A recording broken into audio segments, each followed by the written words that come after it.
everyone? All good? People can hear me? I can see a lot of familiar faces. I won't talk too much about Argent. I feel, Starknet, Starkware, they are very humble, and they don't scream enough about how things are actually looking great. Just wanted to share a little bit how bullish I am, and then introduce actually another speaker. First, assuming this works. Yeah. Look, provision is done. At least at Argent, it took us a lot of energy. At Starkware, it took them way more. So if Fawad, you're in the room, thank you so much on behalf of everyone in the ecosystem. It's been amazing. Look, we have reasons to be bullish, to be happy. There's so much more work to do, but more than $1 billion TVL on Starknet, mostly because of the Stark token, is still an insane achievement. Then DeFi Spring started literally a day after, and we have more than $220 million locked in DeFi. I mean, if you look at the progress in 1 month, it's amazing. It's an amazing start, and I see a complete change of perception and narrative of people that are outside of the ecosystem getting really excited.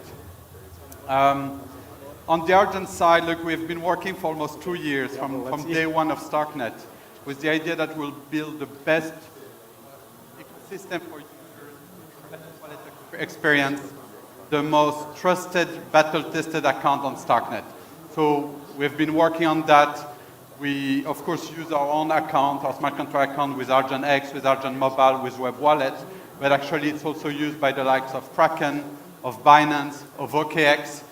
It means today we have an account with more than $1 billion safeguarded, and that's, I think the first billion is important. We should target 100 billion, but I think it's 80 or 90% of the entire TVL of Starknet secured by the Argent account. So obviously we are pretty happy, but there is so much more we'll be doing, and I decided to not spend 10 minutes sharing the roadmap. But as you can imagine, we'll be working on security. We'll be working on UX. There you will see huge acceleration. We went through a lot of transition. At Starknet, we had to do a lot of base layer work on the core account, but now we can really accelerate that, and we're very excited. And also speed in general. We have so much work around making Starknet such a fast, instant, delightful experience for users. I think the real challenge is what's next and how do we grow the ecosystem. And again, now is the perfect time. So if you have engineers, builders here, if you look at the Starknet roadmap, I couldn't hear Derek speaking, so I'm sure he mentioned all of that, but having Blob live in, I think, 3 hours, all their roadmap to lower fees, L3s with the work of Herodotus being literally around the corner. I know the team is working on parallelization, on Cairo native, to go to like 3 digits TPS, maybe 4, I hope. Volition to also lower cost, and of course, Argent mentions too. I mean, if you are an engineer, there's a lot to be excited. If you are not an engineer, just think about 2024, the years where Starknet basically gives us the Solana experience, but on Ethereum. And for those who have been in the space for a while, I mean, it's been probably 5 years or 6 years at Argent. We are waiting for that, and we have never feel as confident that it's around the corner. But as I said, the most important part, and that's what I want to spend more time on, is really the ecosystem. We have an amazing language. Cairo is really good. We have had engineers moving from EVM to Starknet and really enjoying the experience, picking it up in 3-4 weeks. So we need a much bigger ecosystem, and we want to help on that. That's probably my main priority as a founder. More than the wallet, the account, it's probably how big we can make that ecosystem. And that's why we started Hito Studio. So now things have evolved since the first announcement. Hito Studio has its own founder, or its own head of studio. So Greg might be in the room or talking to other people, has now officially joined us last month, full-time, heading the studio. And we even have today with us the founder of one of the first projects to be launched.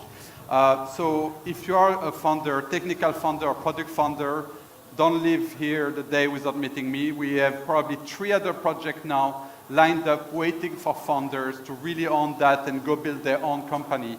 We make things so much faster, so much easier. We want a lot more like tier 1 project being launched.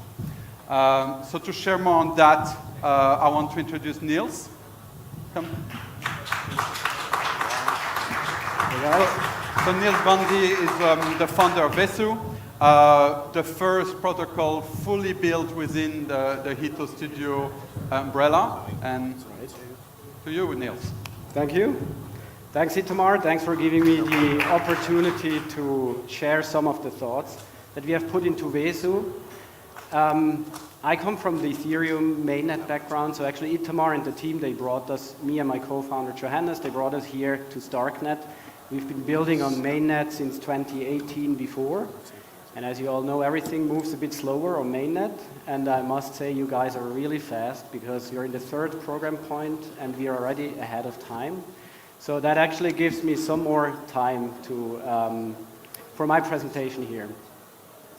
So as I said, we've always been fascinated by how Ethereum was able to actually remove intermediaries, give control to users, and we've seen similar developments in DeFi, especially around DEXs.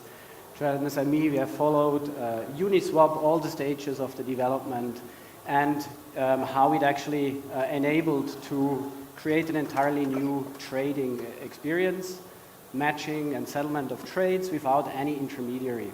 That's what was always fascinating us. And then we've looked at the lending space, and we've seen that the lending space actually chose a different path. The lending space didn't really opt for removing those intermediaries, but rather the lending space decentralized intermediary, right? So the lending space actually invented the DAO, the decentralized organization, and the DAO should take care of, for instance, risk management, onboarding assets, and all that jazz for users, on behalf of users, right? So the DAO or the risk manager and this functionality still sits in between the user and the protocol, right? So we have seen a different path in lending. And we were wondering whether we can actually do the same thing, unlock the same efficiency gains for lending too, that what we've seen on DEXs. If you look at lending, and that's our own little calculation, actually almost all of the TVL is controlled by DAO governance or by some form of governance. And when I say control, I just mean, you know, they make decisions on behalf of users. They're an intermediary effectively, right? So clearly, we see that lending took a different path, right? And by actually, you know, keeping the intermediary in the loop, lending is prone to some of the same inefficiencies or shortcomings of TradFi. We still have intermediaries that make decisions on behalf of users. We know governance is slow and there's a barrier of entry, and that's supposed to be the way because you have to think twice about, you know, onboarding assets and making decisions. But also it means it doesn't empower the user to make those decisions about the risk profile that he wants to actually expose himself to, right? We think that can be different, and that's what Vesu actually does. We think that the future of lending is permissionless, just like it is for DEXs. No intermediary between the user and the protocol, only neutral code and logic governing how assets are onboarded. That's what Vesu is. So Vesu means no governance, no one to make decisions about which assets are viable to have a lending market for. It means risk isolation, so if an asset is onboarded or a pool is created, just like on Uniswap, and there is some vulnerability in that pool that only users in that pool are affected by that. Users have now control of their own risk management. And there is another innovation, you know, that we don't claim that we actually made. We just kind of borrowed it from Uniswap again, which is what we call lending hooks.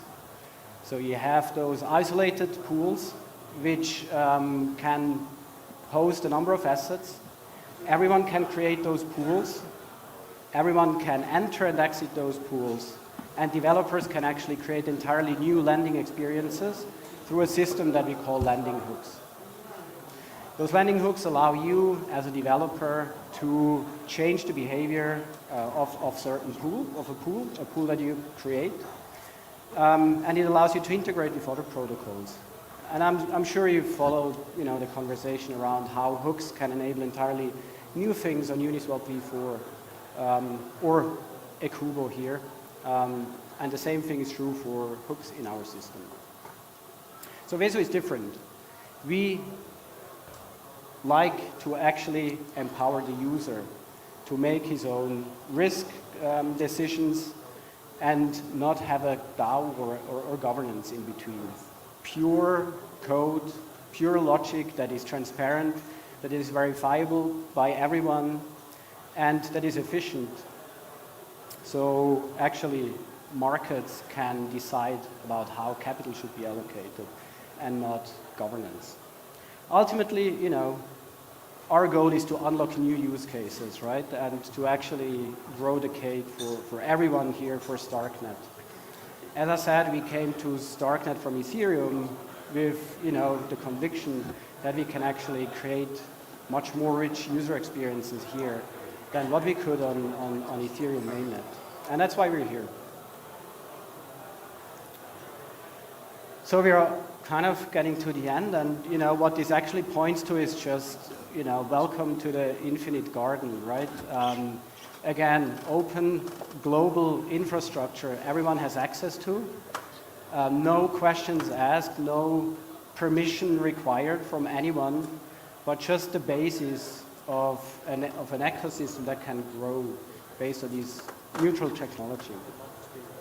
And since provision, right, you guys like to be the most aligned L2, and just like that, we feel and we strive to be the most aligned lending market with the ethos of Ethereum, of Starknet. That's it. We are not live yet. We are in the last preparations, finalizing audits, doing user tests, UI tests, but we'll be on Starknet very soon. We'll only be on Starknet. We are here to grow Starknet together with you guys. Look us up on the website. You can subscribe to a newsletter. You can follow us on Twitter. We'll post some updates over the next days, and we plan on launching in the next weeks within March. Look forward to jump on that journey with you guys.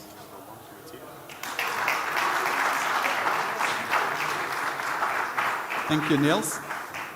So apparently we have a few more minutes, so we thought maybe it could be a good idea to see if anyone had maybe questions. Could be on Vesu, could be on Argent, could be on Hito Studio. I know a lot of people, we know each other, so you might have asked these questions before, but does anyone have any question?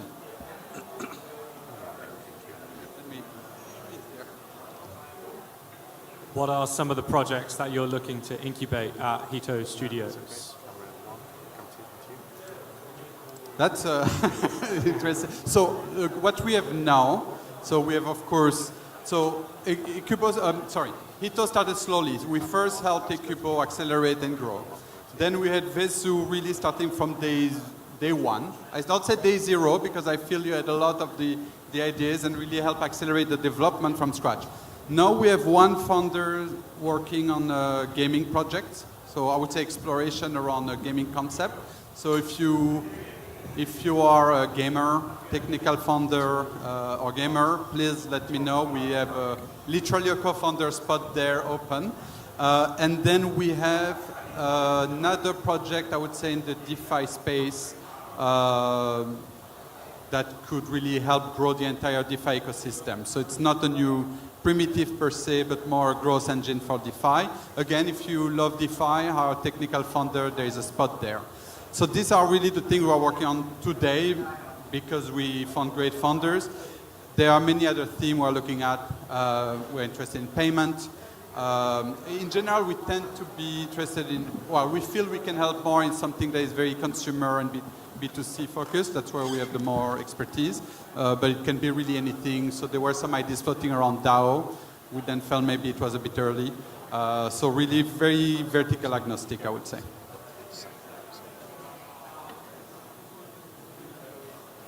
We'll just do a chat with Ollie.